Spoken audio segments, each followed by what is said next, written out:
on the AAMC, and it shows how many applicants for medical school through the years. The all applicants line is this dark line here. The amount of first-time applicants is this line, and the amount of reapplicants is this line. So one of the things you'll notice is that you're all unfortunately applying at a time when more people have applied to medical school than ever. The good news, if there is good news, is that there's actually a lot more medical school positions available than there were 20 years ago when the last search happened. So actually, this may not really represent it being terribly competitive, but it is probably at least as competitive as it was back when I applied to med school in '95. The other thing that's, again, interesting to note is that most of the people that are applying to med school are first-time applicants. So, if you're a repeat applicant, you always are competing against all these first-time applicants. So again, being a first-time applicant is extremely important for you to try to get in on your first shot. And we'll talk about that some more. So again, are you ready to apply to med school? You have to realize that med school is not just difficult, it's actually extremely difficult to get in. So, so the question is, can we get you guys over this proverbial hump? So we want to go over some of this moving forward. So applying to medical school is actually, pretty stressful, and it's stressful in a lot of ways. So you really got to be prepared for it. Applying to medical school is, to be honest, a life-changing decision, and is a commitment to a career. This isn't like just applying to a random job, and if you get it, you get it. If you don't, you don't. It's really choosing a career path that's going to really affect you for the next, 40 years of your life. Applying to medical school is a huge time commitment. There's a lot to do to apply to medical school, and there's a lot of strict deadlines. So you need to think, am I ready for that? If you're not a good writer, and I'm not a very good writer at all, it's a huge writing requirement. So that could be stressful. And I think another thing that sometimes we forget is, it's really a lot about self-evaluation and the stress of risk of failure. You're really putting yourself out there when you apply. You could fail at it. So it's really good to be ready to apply to med school because you have to deal with this stressor. And last but not least, and sometimes we totally forget about this, is there's a financial stress to this, whether it's not working because you're trying to apply, there's a cost to applying. And the one thing that I'm realizing now that I'm learning more about, finance and stuff, when you choose to become a doctor, you put your financial growth on hold for like a decade. People around you are going to build money, have houses, et cetera, and you might catch up 10 years down the line, but is that, a stressor that, you can deal with? So there's a lot of stress to choosing to be a doctor. And again, if you're going to take on this stress, we want you to, pretty much be ready for it. So strategically, when you're applying to medical school, your first attempt should be your best attempt. And if you're a reapplicant, we can deal with that. But your first attempt should always try to be your best attempt because, again, majority of medical school applicants are first-timers, and you want to compete with those people. And when you're a first-time applicant, your application concentrates on your story, who you are, and it's really about that. If you reapply, unfortunately, most of the time you're trying to explain why you didn't get in the first time. So it really distracts them from getting to know you. Therefore, when you apply, you really need to be ready to apply to give your best effort the first round. So I think, thinking about that, I think is really important. You really don't want to apply with a weak application because it's a waste of your time, effort, and resources. And again, if this is truly what you want, when you put in your application, you need to go all in. You need to, take the time to make your application the best it could be and go all in on it. So again, as you're contemplating applying to medical school and putting your application, are you going to have the ability to go all in when you make your attempt? So to kind of help you decide this question, we created a checklist, and this this checklist is going to look at a few features. So number one is going to look at your motivation. And again, we'll talk to it in a little more detail. Number two, it's going to talk about your commitment a little bit. We're going to talk about a little bit about what kind of resources you need to actually apply and whether you have it or not. Double check, do you have the right academic requirements? Did you take your MCAT? And last but not least, and probably most importantly, we'll chat a little bit about your strength of application. So to me, if you go down this checklist and you can answer yes to all of it, then perhaps you are ready to apply. If you have some no's, it doesn't mean you're not ready to apply, but you might need to kind of think about your application a little bit. And for some of you that you have a lot of no's, it might be worth waiting another year and strengthening your application before you put in that concerted first-time effort. So we're gonna go through this checklist and then again, talk about it a little more in the end. So hopefully everyone's following so far and can kind of get where we're trying to do. Okay, so probably the most important question is this concept of motivation, right?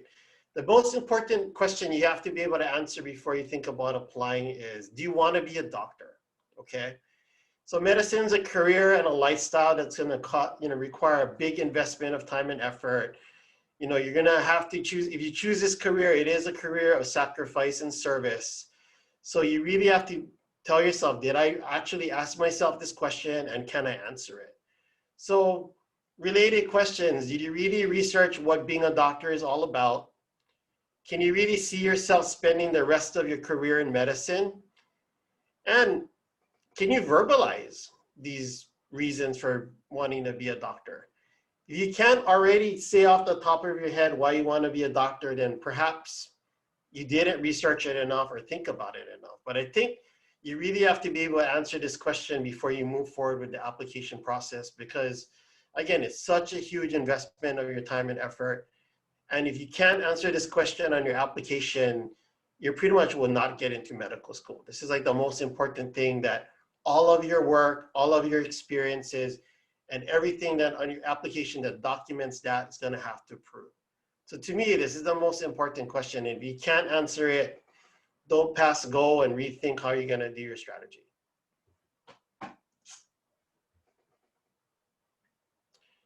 The second question, are you ready to dedicate a significant amount of time and effort into your application?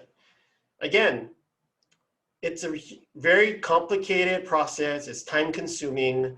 There's a lot of stuff you got to do, and in a very short time. You got to fill out AMCAS. And for those of you that don't know, AMCAS is the common application that you do for medical school. You have to have prepared for your MCAT and taken your MCAT, and some of you already know how long that takes. You're gonna have to do a lot of writing, personal statements, a catalog of your extracurricular activities. You're gonna have to think, who can write letters to support my application? And you're gonna have to engage these people and convince them to write you a letter. There's gonna be a plethora of secondary applications and essays you have to write. And if you get past that, you have to make time to do interviews. And in the past, you had to travel for that with Zoom. Luckily, you don't have to travel, but preparation and doing these interviews are still very time consuming. So as you look toward applying to medical school, are you gonna have the time? Is your work, school, extracurricular, family obligations gonna allow you the opportunity and time to dedicate your effort toward this application all in? So you have to kind of think about that too. Because for some people, if I was in the middle of a heavy class schedule, and I had a lot of, say, family obligations, or I was busy working to pay my way through school, you got to really strategically think, do I still have time? There's only 24 hours in a day. Am I going to have time to do all these things in the 20-month period it takes to apply to medical school?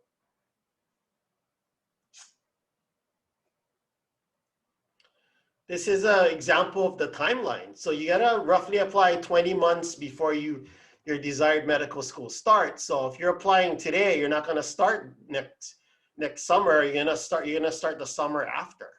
So if January is today, in February you have to start researching the application, figuring out who your letters of support are, talking to your pre-health advisors, and then in March, you're gonna have to write your personal statements and rewrite it, you know, and start gathering all the information you need for the application, looking at med schools and their requirements, trying to figure out where you're gonna apply to.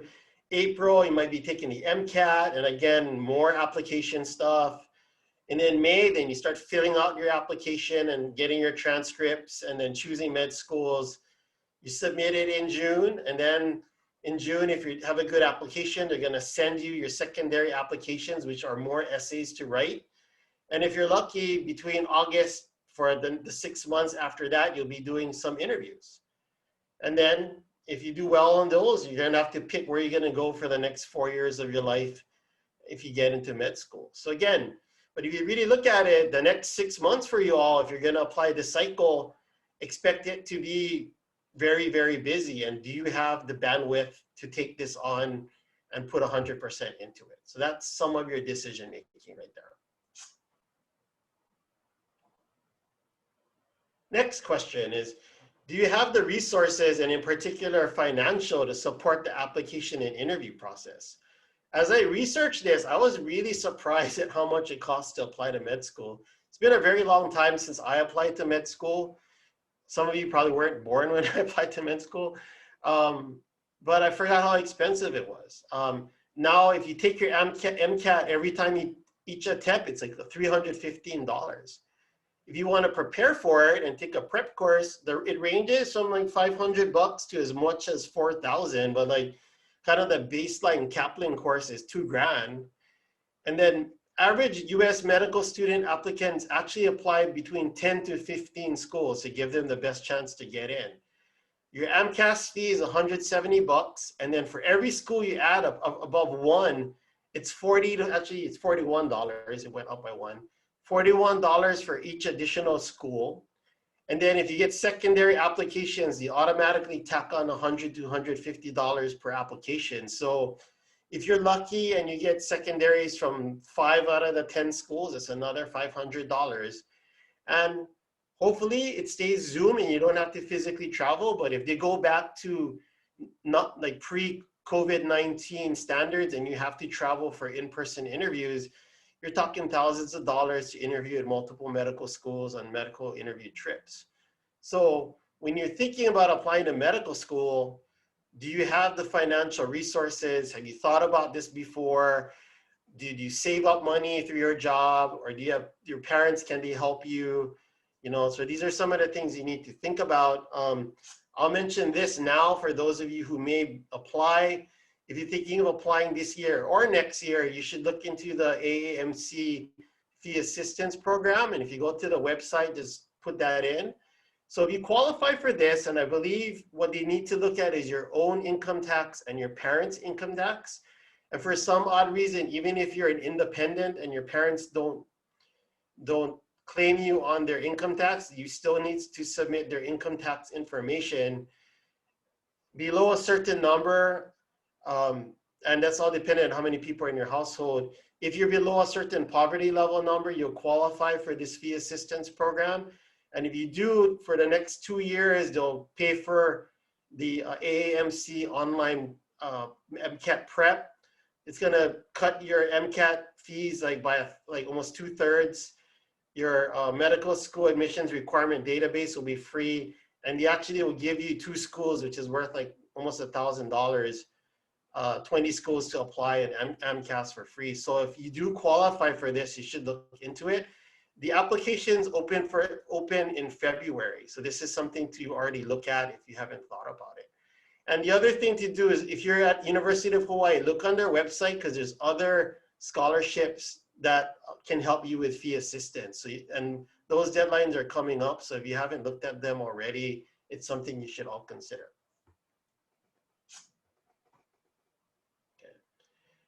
The next question you have to ask yourself, and this is more simple, are you going to be able to graduate before you start medical school? And you know, that's something you obviously can talk about with your college advisors. Obviously, hopefully you know, did you do all the basic course requirements to take the MCAT, which includes general chem with lab, organic with lab, bio with lab, physics with lab, and then specific schools have specific course requirements. So JABSOM, for example, still requires biochem. Fortunately, they actually dropped their cell and molecular bio requirements, but every school might have their little quirks, so you might want to look into this. And again, do I have all this before I apply? Will I make sure I'm graduating on time before I apply? Because again, if you require your degree and you get in and you don't complete your degree, they're gonna not let you in. So make sure that's all squared away. And then the MCAT. So again, did you schedule the MCAT so you're taking it before the application cycle? So the one thing about that MCAS application is that if you don't have any MCAT scores on file, they can't process your application and send your information to schools. So you need at least one MCAT that's on their file before you can make your application final, and they'll send it off to the schools you apply to, okay? And again, you can take your MCAT after that, but you know, again, you want your best MCAT score to be in around the time you apply. And again, you know, the MCAS application, it opens in June, but you know, medical schools will tell you, well, our deadline is November, for example. But you honestly want to apply as early as possible, because some schools, not JABSOM, but some schools have rolling admissions. So if you apply early, you might get in early and you can kind of beat the crowd. But more so, you know, admissions committees, you want to fill their interview docket as soon as possible. So they're not going to pace it. So if you have your completed application in early, at the latest mid-June, you know, at least you can kind of be in that first crowd. Toward the end, like in November, most of them are going to go, hey, we already interviewed X amount of people. We really don't need to interview anyone else unless they're stellar. So your chances of getting an interview if you apply late is a lot worse than if you applied right at time of application. So you really gotta get your act together and submit as close to June as possible. But again, you need to get your MCAT score. So if you haven't, you know, April is probably the best time to get it, because you'll have your result in probably mid-May, and then you'll be able to apply in June. But if you take it in June, it's okay too. But again, try to get the April one done if you can. And of course, you're gonna have to ask yourself your question, are you happy with your MCAT score for the application, right? Is it something, hey, I got a whatever score, I'm happy with, I'm gonna go. If you scored really low, you might wanna think, hey, maybe I should take some more before I apply, because you don't wanna go in with a poor score. And we'll talk about what that means. And again, the most important question outside of all of that is, do you feel that your application is as competitive as you think you can make it? Okay, so again, your first application needs to be the best one. It needs to be that application that's well prepared, well thought out, and one that hopefully reflects the best that you have to offer. So that you put in enough work so this application can do that. And again, there's a lot of different factors to it that I'm going to talk about. Is your GPA competitive? Is your MCAT scores competitive? Do you have at least some combination of clinical experience, community service, and leadership positions that shows that you've put in some time to researching the field? Are your letters of recommendation good? Do you have things like research that can help that? And I'm going to expand on that a little bit right now. So when medical schools look at your application, there's these things called competencies. And if you look at the AAMC website, it's under this thing called Anatomy of an Applicant. So they look at different competencies. So one set of them, which I think is kind of like the academic competencies, is thinking and reasoning competencies. So are you a critical thinker, quantitative reasoner, scientific inquiry? Can you write? Do you understand living and systems and human behavior? And probably the best way for you to document your competencies in all of this is your grades and your MCAT scores, because that's what those things reflect. So do you have a competitive GPA and a competitive MCAT score? So even though everyone says you look at your whole application, the GPA and MCAT scores are still very important. The most likely reason why most people get passed over from med school is really your GPA and MCAT scores. Is really not getting past the front door. And many schools use this as a criteria for your initial screen. And what do you mean? What do I mean by that? So let's kind of take this generic med school, okay? So if you take this generic med school, and let's say it's a state med school, you're gonna have a lot of applicants. So for example, the local med school, Jabsam, their matriculating class is close to like 80, but they probably had like 2,000 to 3,000 applicants, right? So when you think about the selection committee, how does that committee tackle that many applications? I would say there's no school in the United States that has a big enough selection or admissions committee that can read all those applications in fine detail. That's just a practical impossibility. So what they need to do is develop screening criteria so that the full committee just sees, that looks at the full application, is seeing only the most competitive. So state school A here, you know, they're gonna take all the applicants, and the first thing they're gonna do if you're a state school or state funded school is determine, hey, are you a quote unquote state resident or are you an out of state person, okay? And why is that important?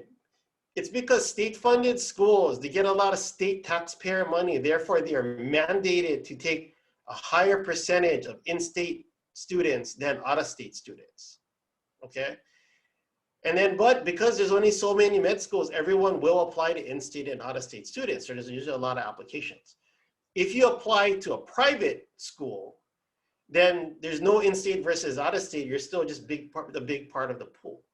So say this state school, a lot of applicants, we're going to split you into in-state versus out-of-state. Then the next thing they need to do is, how do I decrease that number? What is something that's common to all students that's measuring apples versus subjective, which is measuring completely non-objective things?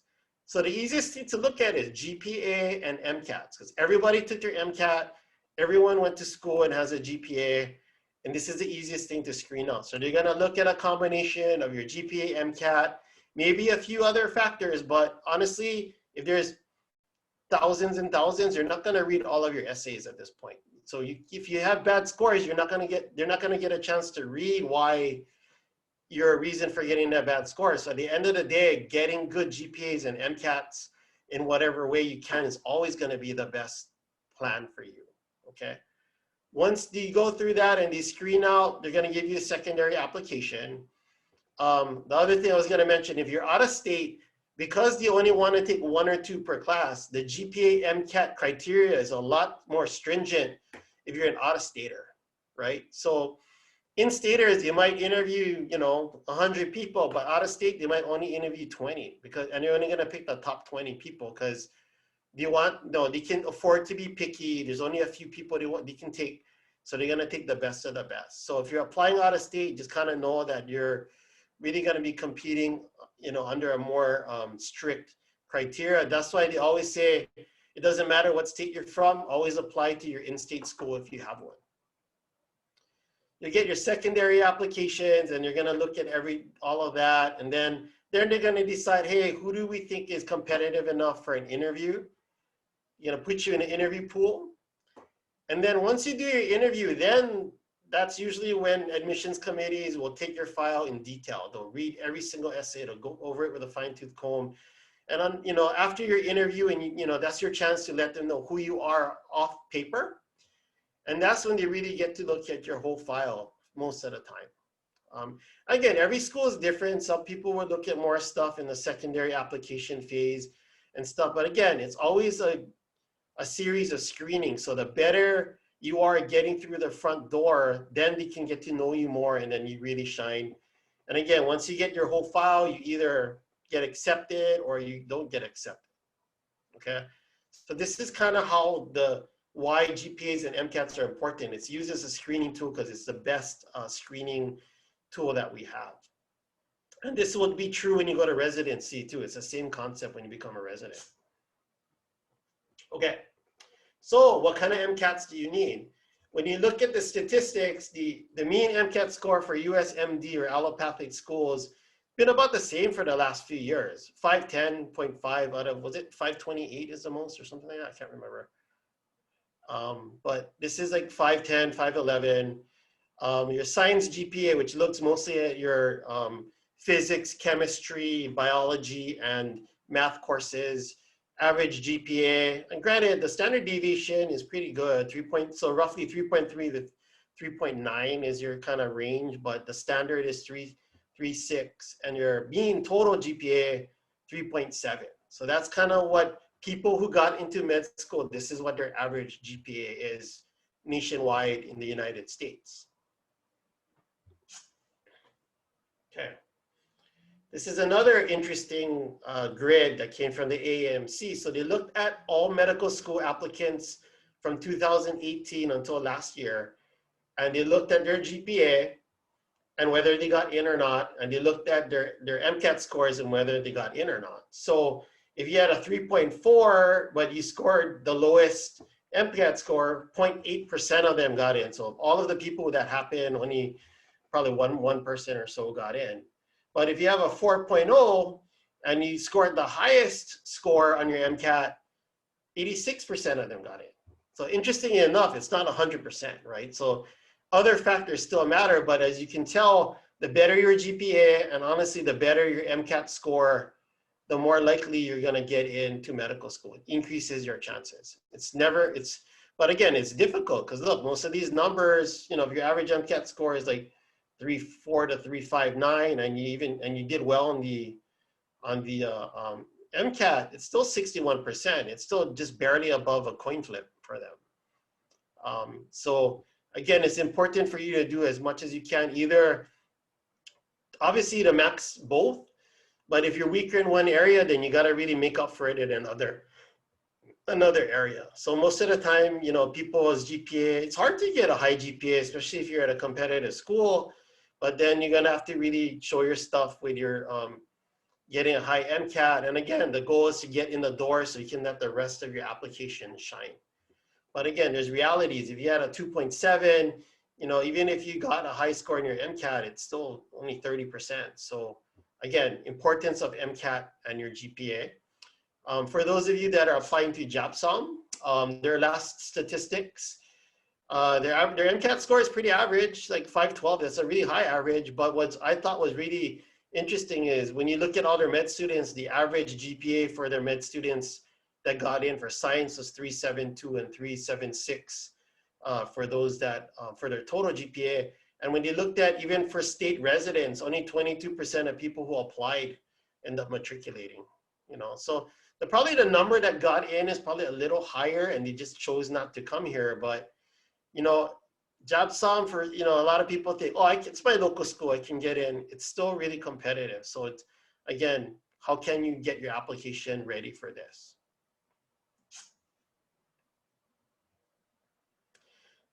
So if you have those and you can, then the next thing they're gonna look at is these so-called pre-professional competencies.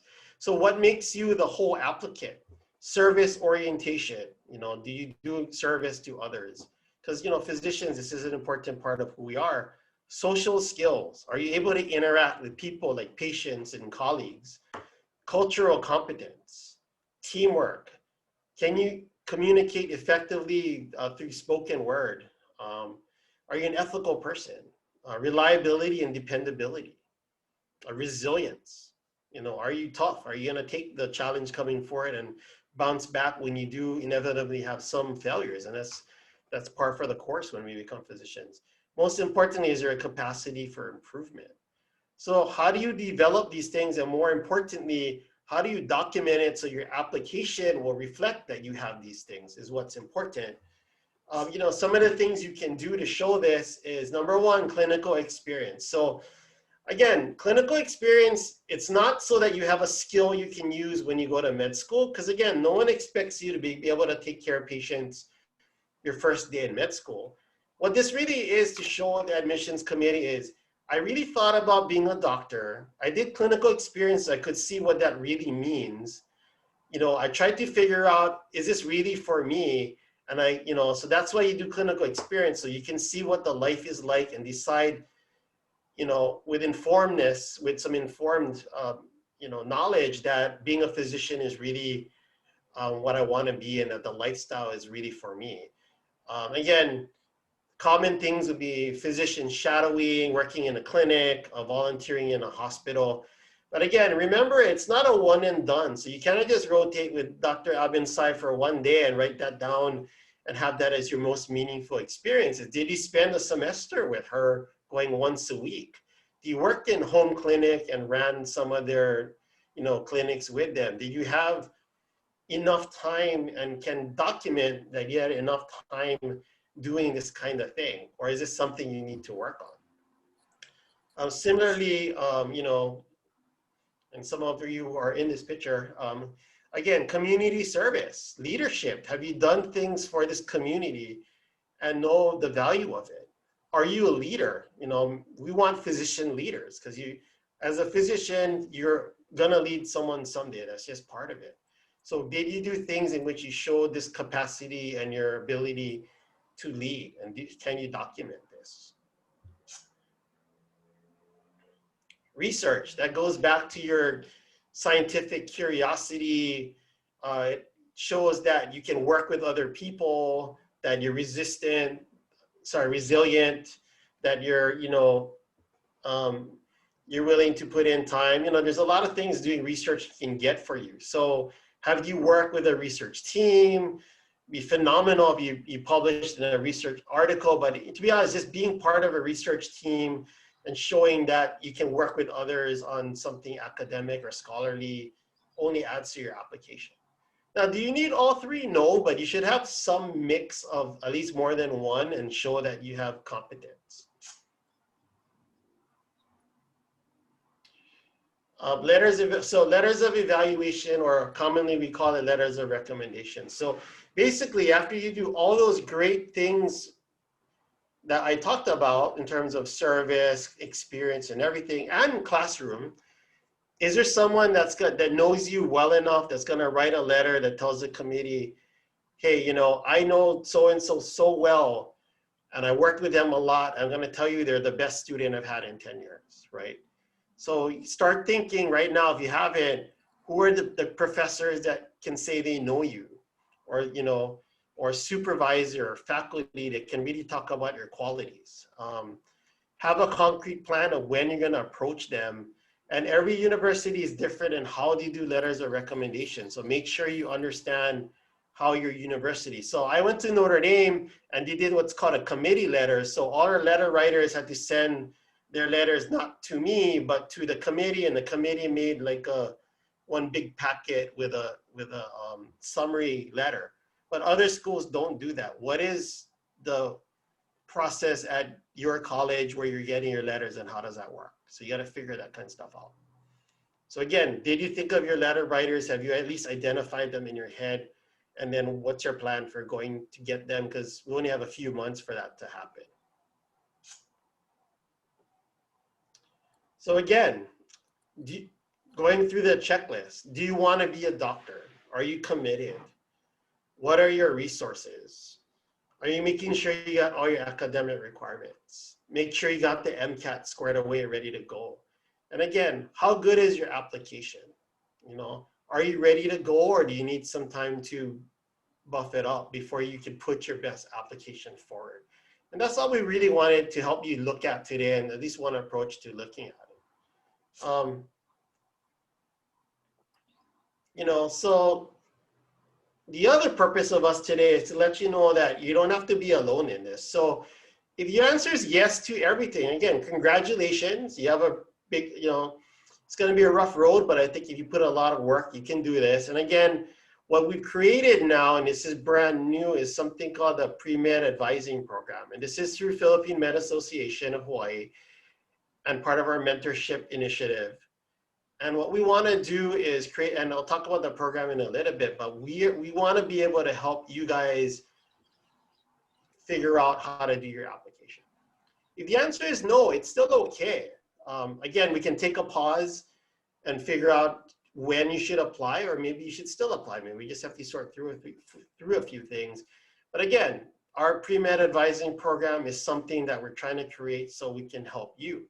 And what it is, as a quick description, and again, we'll talk about it, I'll let Hazel add to it. This pre-med advising program is brand new. You're the first people that are not in the planning stage that we've been talking to about. It's a free service. This is not like those things on the internet where you got to pay thousands of dollars to do. The difference from potentially from your own school's pre-health or pre-med advising program is that we want to give you advice from the physician standpoint, from people who actually went through the process and can help you as a physician. We want to help support what you already have in your school. And what it'll really look like is, number one, if you're interested, then we'll set you up with a one-on-one advisor. So, Angela will be assigned to Dr. Hazel, for example, and you guys will meet and go through the plan. So it's individualized advising on the application process, assistance hopefully with developing your strategy and helping you to develop a good timeline and checklist on how to approach this. And we can help you with other things, whether it's, hey, Dr. Ganitano, I did my personal statement. Can you help me read it? Or what is my strategy for applying to schools? We can help you with some informed, experience, or help you find other people. So for example, if you wanted to apply to a DO school, maybe we can help you hook up with someone that did that application. So again, we're volunteering to try to help you because we think it's important to help people like you get into medical school. So that's kind of where we are in terms of what we hope to help some of you with. And again, you don't have to do this, but we just want to let you know that this is a potential resource for you. So with that, I don't have Hazel and maybe Mary if you want to add to that. And then I can field questions too, but why don't you, I don't know what you want to do, Hazel. So let's answer, there's only 2 questions that came through the box. Let's just bang those out. So one question that was asked was, what would an admissions committee view as a weak application? I think you kind of touched on that through the process of your talk, but you want to just address that directly? What would the admissions committee view as a weak application? Yeah, I think like a weak, so I think an application where like you don't have, for example, I mean, obviously number one is going to be your MCAT scores and your GPA, right? If it's kind of below that grid, you might want to work on that stuff before you go in. I think if you don't have many clinical experiences or many service stuff or stuff that you could use as your work experience, you might want to rethink that. But at the end of the day is, do you have enough stuff that you can use to document that you met all of those or a lot of those pre-med criteria, right? A weak application would be one that the deadline is November 1st and I'm handing in I just started my application in mid-October. I wrote all of my essays.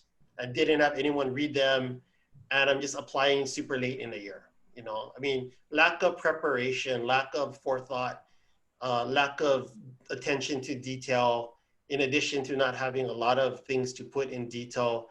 In a lot of ways, I think that's what the weak applications look like. Great. And I agree with that. I agree with all of that. And then the second question was, if I spend a day shadowing 5 different doctors, one day seeing 5 different doctors, is that not as good as spending 5 days with one doctor?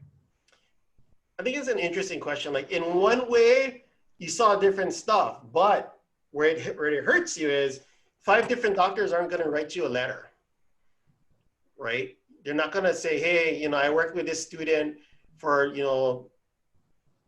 3 months or 2 months and I got to know him or her and I can comment on how well they did. So it just, so I think a lot of that helps. I mean, in one way, seeing 5 different doctors, you see breadth, but then there's no depth.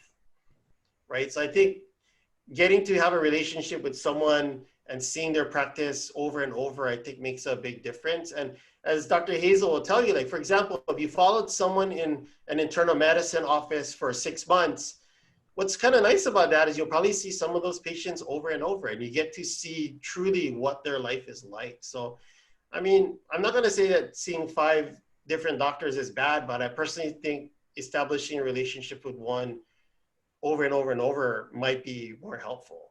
But better yet, see 5 different doctors more than once. Maybe that's the better way to go. So, Mhm. I mean, that's my opinion on that. No, I agree with Dr. Ganitano on that one. I think a lot of why pre-meds go into shadowing is not necessarily to learn medicine. Yeah, part of it is to learn the different specialties, to see what doctors do, but a lot of what we feel is important for the experience you need to get is how do doctors build relationships with their patients? How do doctors give bad news? How do doctors how do they create immediate connections? And you know, it's great to see that kind of growth in how a doctor does it. And you won't get that by watching them in 1 hour. You watch, it's something that you watch them develop over a couple of days. So I think that's one important thing to that question. And the other thing related to Dr. Ganitano's point to the letters of recommendations, he's absolutely right. 5 doctors who only worked with you for 1 hour is not going to get a letter of rec. But a doctor that's worked with you for a couple of times, the longer the better, that's going to get you a letter of rec. Dr. Ver, Dr. Nino, any comment on that? Can you guys hear me okay? Mm-hmm. So I did want to touch base on both of those questions. So for what defines a weak application, I think that's what we're here for as well. Because as you're going through this process, if you haven't talked to others that have gone through the process, like students above you, then you may not know where you stand based on what you've done so far. And so we'll be there to be able to let you know, maybe you might need some more clinical experience, maybe an MCAT course might help. Say you've already done the MCAT and you have a certain score, we can figure out what your weaknesses are from there. And so that's one thing that we're hoping to be able to help you through that. And then along with the, for the shadowing experiences, one thing, if you are hoping to get a letter of recommendation out of that too, is to maybe not the first meeting, but maybe by the second meeting, let that doctor know. So that way they can keep that in mind, that you might want, you know, that you may want a letter and that you would hopefully want a strong letter. So that way they can see things that you may be doing, qualities that they can find in you, to be able to have specific examples. Because when you have a recommendation letter, you don't want it to be a generic letter. You want them to be able to talk about your character, your strengths. Would you be a good doctor? And that's going to be something that they're going to be able to get the longer that we're able to work with you. And the other things are having specific examples about like patient encounters that you've seen. So one tip that I have is, especially as you're going through this journey and doing different activities, sometimes it's hard to keep track of it all. So it might help to have a Google document or a running document that's just on your desktop, on your phone, something that's easily accessible. So each time that you do any kind of experience or activity, then just jot down what it was, a description, the time spent, and maybe specific examples that you saw that you really you might want to use those examples for your personal statement. It might help you to know why those experiences were so meaningful, rather than at the time of application, thinking back and wondering, trying to keep track of how many hours did I spend doing this? What was that encounter that I had? So sometimes you might appreciate how one doctor approached a patient, like Dr. Abinsay mentioned, in giving bad news. And if you're able to give a specific example, then that shows, that might add to why you want to be a doctor, why those specific examples. And then you don't have to choose a specific field, but it might lead you towards one field or another. Thank you, Dr. Nino. Okay, next question. How long should you know someone before asking them for a letter of recommendation?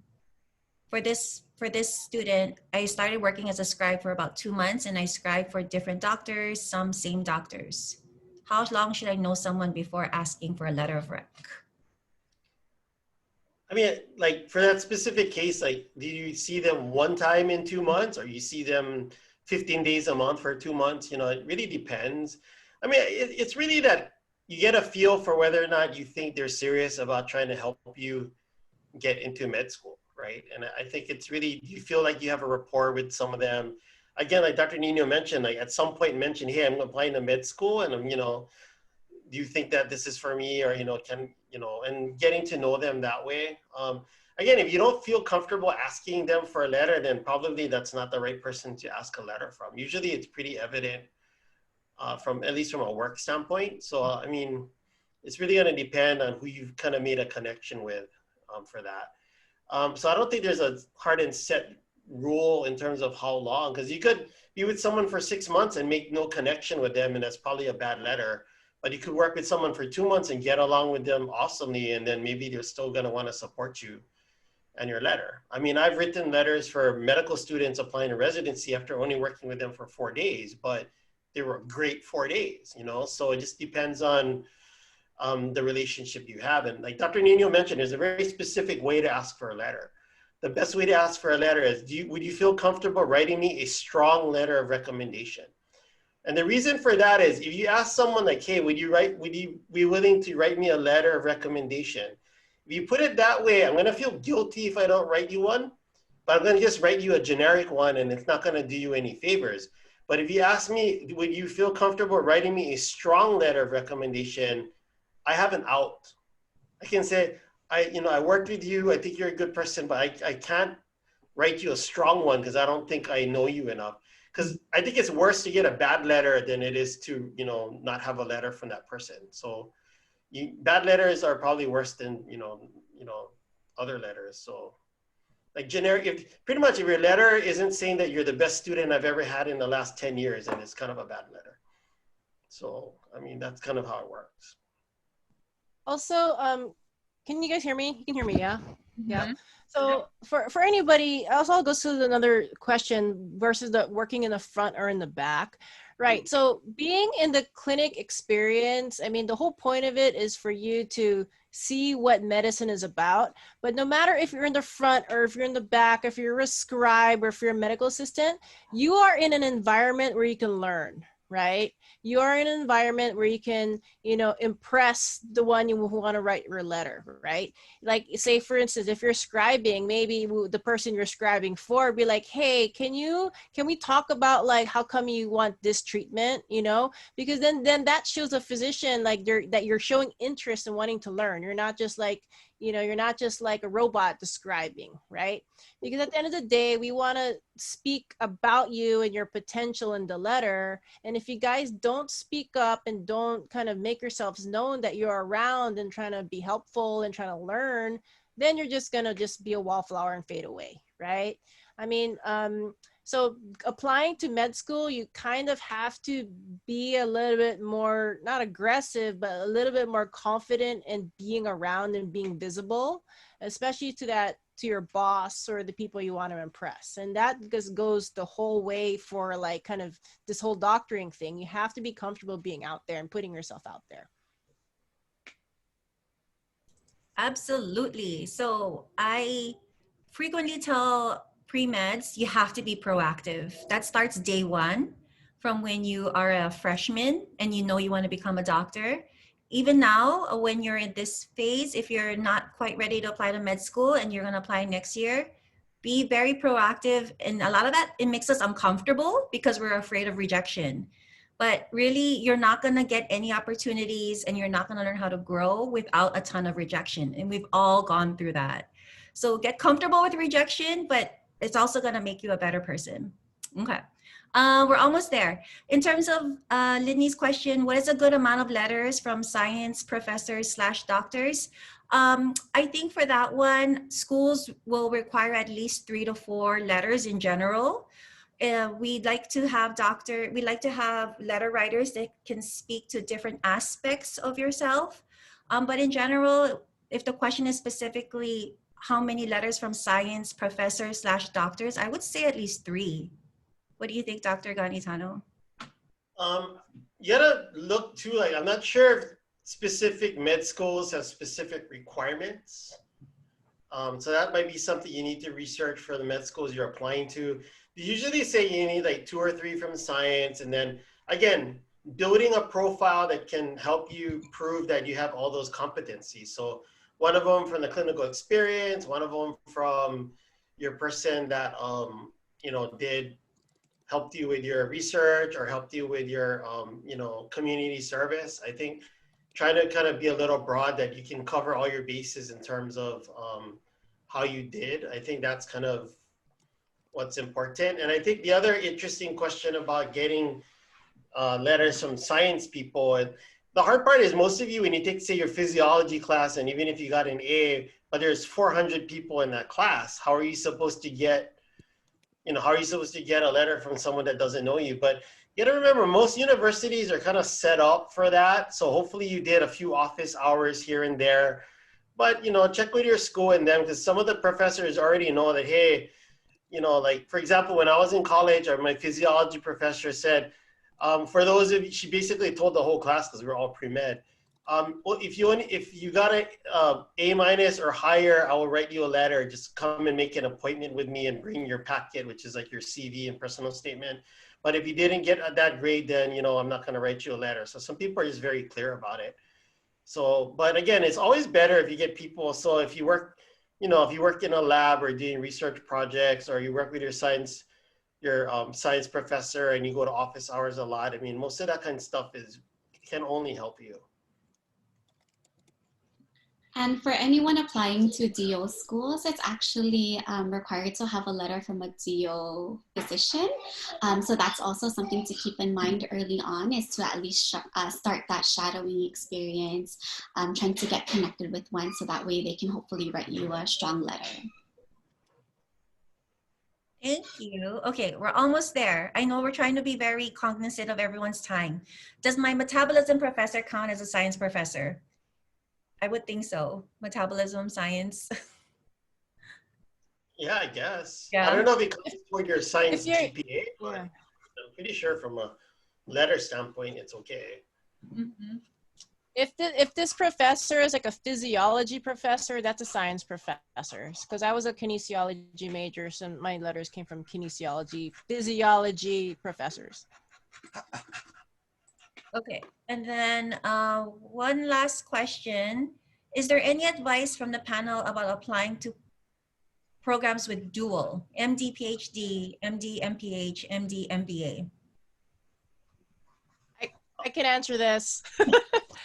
Okay, so there's a lot of letters to this dual degree, but it's gonna be more time, right? So for you guys who are already in college and then going straight to medical school, MD, PhD, MPH, like these / programs is going to add 1 to 2 years, 1 to 3 years. Like MD, PhD is going to be like a 7-year gig, right? And then you have to love research. You have to love writing papers and doing the research thing, and all that kind of stuff, right? So you have to commit your life to research. Now, it depends what your goal is when you become a physician.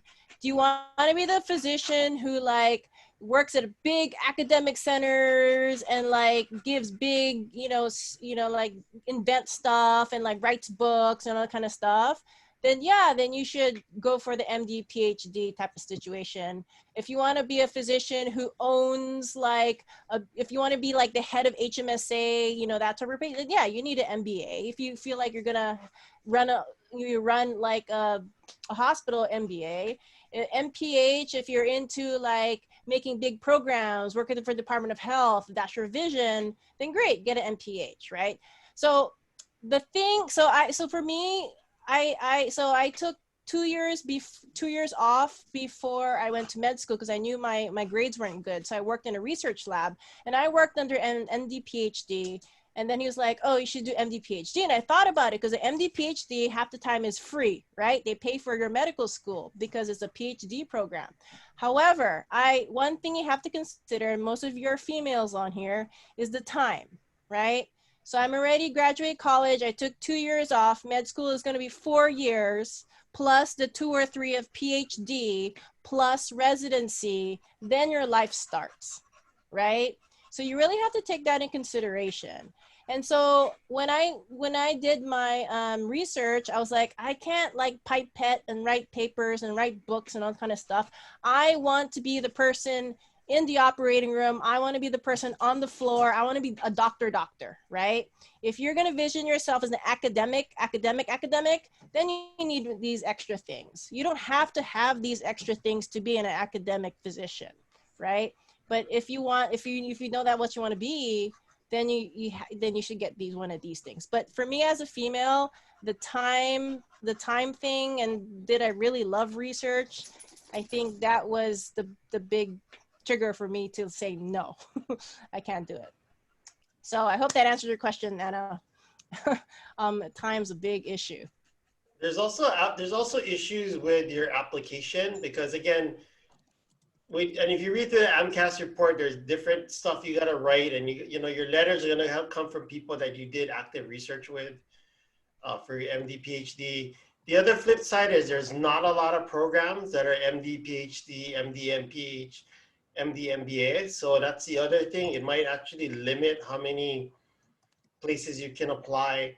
And the one thing I remember from the MD PhDs is actually what's hard is a lot of them will do their first 2 years of med school, then they'll do their PhD part and then do their clinical. And sometimes that can actually be a detriment to your training as a doctor. So again, like Dr. Vera said, it really depends on why you want to do it.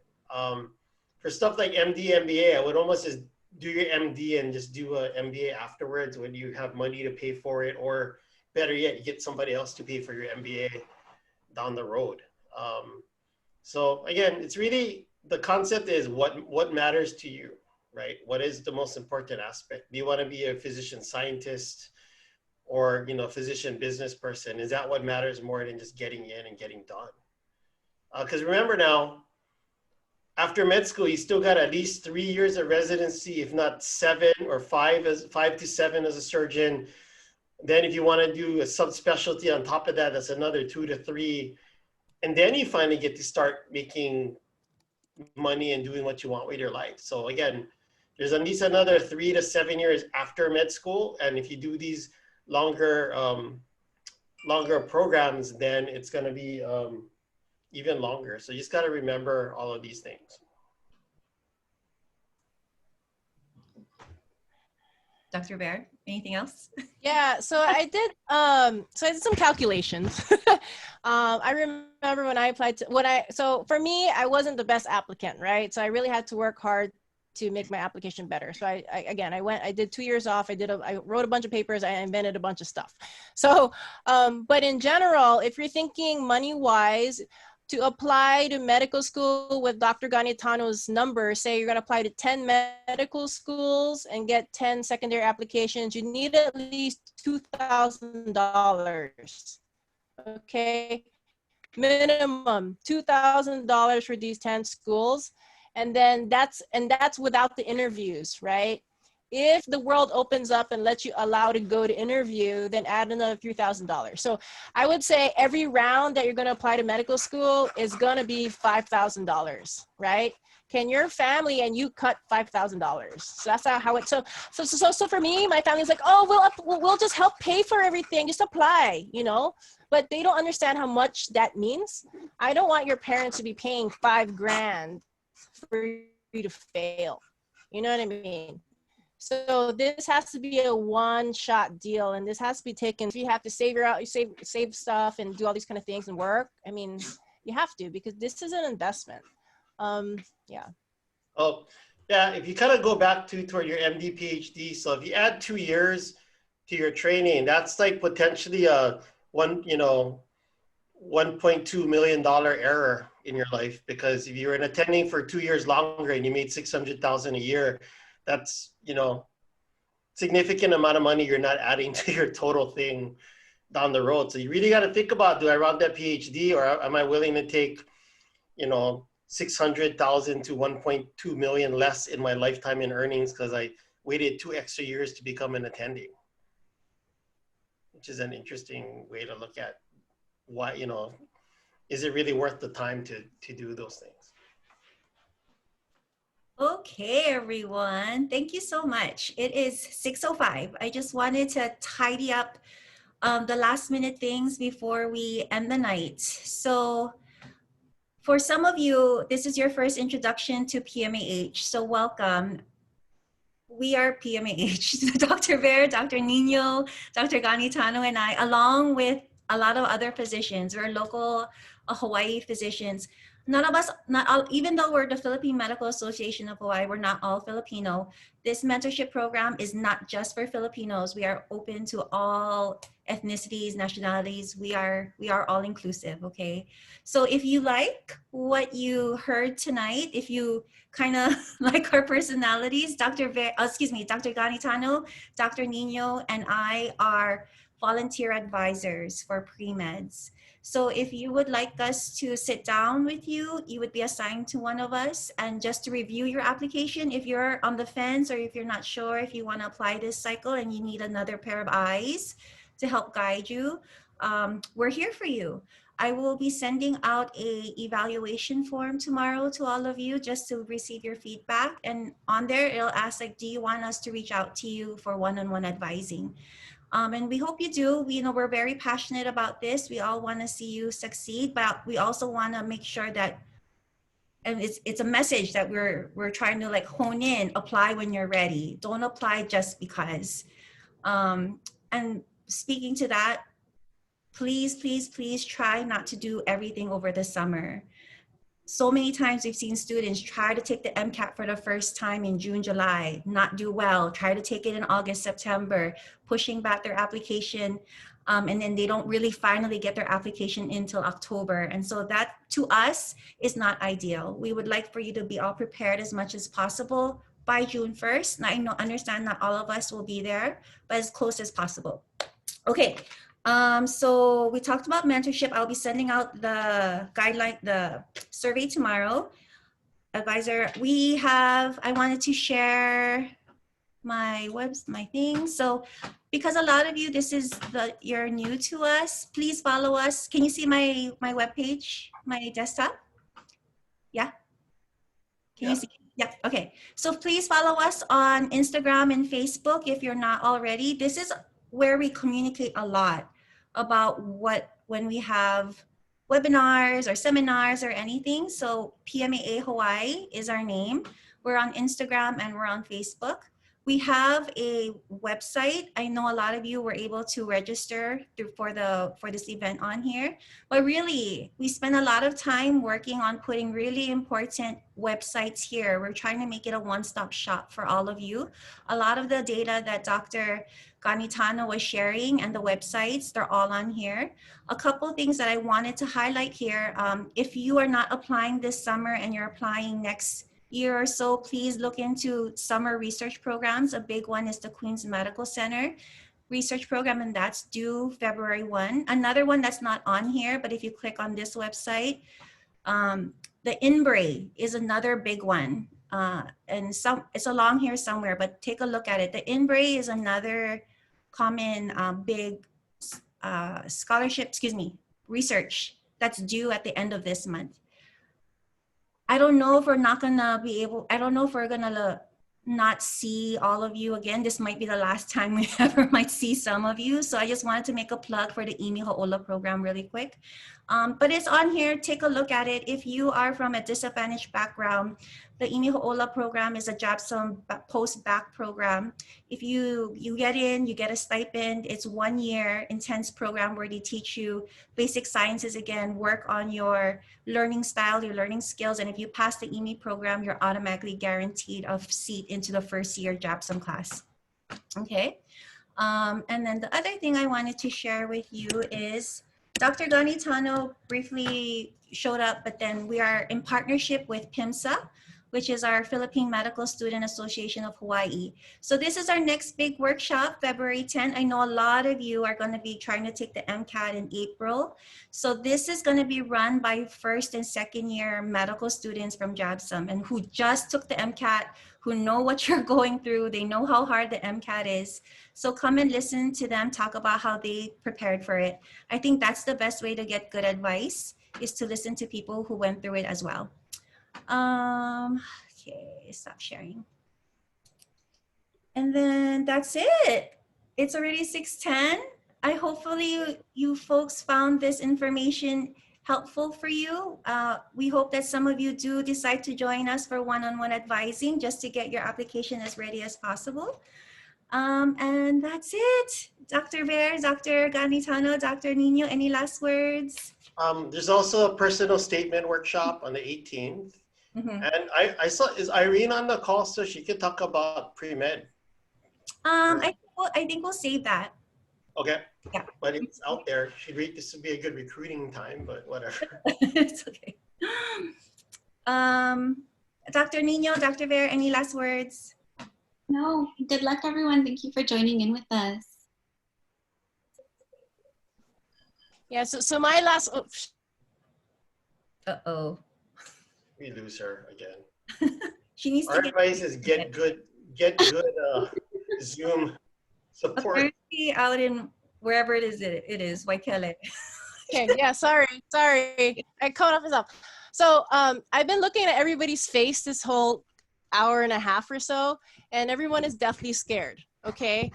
But get used to it. That's how it feels to be in medical school, okay? So if you can't get used to this feeling of anxiety and like I'm gonna fail, then medical school is not for you. Okay, because this feeling that you have right now, the feeling of nervousness, like, oh shit, am I ready? Oh shit, am I like, oh well, this is what I have to do. This is how it's gonna feel like all the time, just to be real. You know what I mean? So what I recommend you do is you think about it and also keep going to information sessions like this, because the more you feel prepared, the more you feel like you're okay, I can do this, I can do this. It's the same people on there, they're gonna be, you know what I mean? Like, it gets better, right? But if you don't have the inner strength to keep feeling like this, then medical school is not for you. I'm just telling you that straight out, because you're going to feel a lot of rejection. You're going to get a lot of this is not good enough. This, I have to study harder. I have to be better. You know, this is medicine, because again, at the end of the day, us doctors, we save lives, right? Your life, somebody else's life is in your hands. And if you can't stomach that, or if you can't make those decisions that you need to make, then, and if you can't handle that anxiousness and nervousness now, you know, then maybe this is not the right thing, right? So keep thinking, keep being around it, keep talking to people, keep, you know, just being around, keep learning. You know, when you shadow physicians, ask them questions, you know, and then the big question is, do you really want to do this, right? And so if you're able to answer that question, why do I need a doctor? And then you're okay with everything that comes with it, then you should be a physician, right? So this is just introduction. I know it's a scary introduction, but this is the very real truth to all of this. And I hope you learned a lot today, and I hope you guys keep going forward. That's my final last words. You know, just to touch what Dr. Vera says, ultimately the four of us, what we want to do is we want to find who can we work with when we work with you, right? Do we see you being our consultant? Can we rely on you when you're out of med school to take care of our patients? I think that's what makes us different as a mentorship program. We have that perspective. We know what it means to be a doctor. We know what it means to be in a team setting where we're making those decisions, and we're looking for those students who we can work with. Okay, not to add to the intensity of this all, but that's it.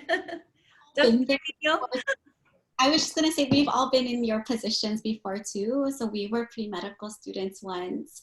And we're able to just provide insight from each step. So take it one step at a time. But I think answering those key questions is going to be the most important before you dive down this path. But know that us that are guiding you have been there. We know how you're feeling. And so it's normal, but it's just trying to see, are you ready for this, and doing this when you're ready.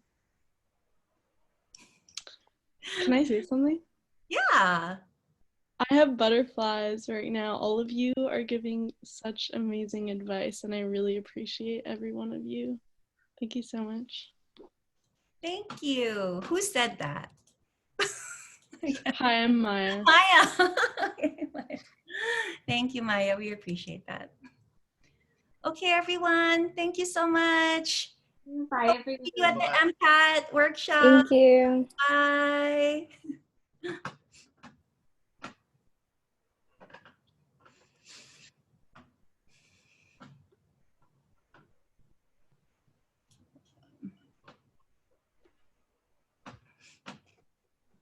I'm gonna kick off. Fung's probably at work. Put in waiting room. How do I kick out? Okay. Okay. Okay. I don't know. Did it go okay? Was that okay? That was really good. Thank you for doing that. That couldn't have been done better, in my opinion. I'll send the thing to you and you can post it on the website. Wait, let me stop recording.